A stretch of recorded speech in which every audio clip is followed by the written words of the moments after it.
झाले, बरंच काही झालं. तर आज आम्ही आता इथं बसलेलो आहोत. महाराष्ट्राच्या 36 जिल्ह्यातून म्हणजे महाराष्ट्राच्या कानाकोपऱ्यातून हजारो प्रशिक्षणार्थी येथे दाखल झालेले आहेत आणि आम्ही हा लढा अतिशय तीव्र करणार आहोत. आमचं शेवटचं आंदोलन आहे. जोपर्यंत GR निघत नाही तोपर्यंत आम्ही इथून निघणारच नाही असा निर्णायक आणि लढाऊ पवित्रा आमच्या सर्व प्रशिक्षणार्थ्यांनी घेतलेला आहे. त्यामुळे आता GR द्यावंच लागेल शासनाला. नाही तर आता मिनी मंत्रालय जे म्हणतात की नाही, नगरपालिका, नगरपंचायत आणि जिल्हा परिषदेच्या निवडणुका लागलेल्याच आहेत. जर शासनाने आम्हाला आता ओळखलं नाही आम्ही कोण, ते आम्ही पुन्हा त्यांना लक्षात ठेवणार नाही की तुम्ही कोण, आम्हाला फसवणारे नेते, एवढंच आम्ही तुमची ओळख ठेवू. मुख्यमंत्री उपमुख्यमंत्री आपल्या प्रत्येक भाषणामध्ये लाडकी बहीण लाडका भाऊ असा उल्लेख करतात. मात्र मग लाडक्या बहीण आणि लाडक्या भावाच्या मागण्या जर पूर्ण केल्याच नाही तर तुमचा आक्रमक पवित्रा तुम्ही कशा स्वरूपात दाखवणार? आता सध्या तरी सर शांततेच्या स्वरूपातच आंदोलन चालू आहे.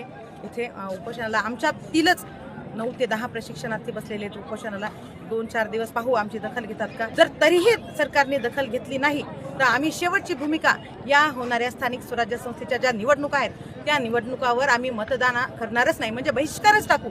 आमची संख्या 1 लाखाच्या घरात आहे आणि आमच्या एका प्रशिक्षणार्थीच्या मागे कमीत कमी 10 मतदार. तर हे 1 लाख आणि ते 10 म्हणलं तर 10 लाख मतदान. सरकार पूर्णपणे 360 डिग्री बदलू शकतं. राजकीय वातावरण, मंत्र्याची हवा सुद्धा निघून जाऊ शकते. 10 लाख मतदान जर त्यांच्या विरोधात गेलं तर आम्ही ना मतदान करणारही नाही आणि पूर्णपणे निवडणुकीवर बहिष्कारच टाकणार. अच्छा, ठीक आहे. म्हणजे जर शासनाने तुमच्या मागण्या मान्यच नाही केल्या तर नेपाळ सारखी परिस्थिती आपल्या महाराष्ट्र किंवा भारतावर येणार आहे का? नक्कीच. याबद्दल तुमचं मत काय थोडक्यात? फक्त नेपाळमध्ये बेरोजगारांचाच लढा होता आणि इथंही काहीच नाही सर. आता आम्ही शासकीय आस्थापनेमध्ये काम करतोय सर.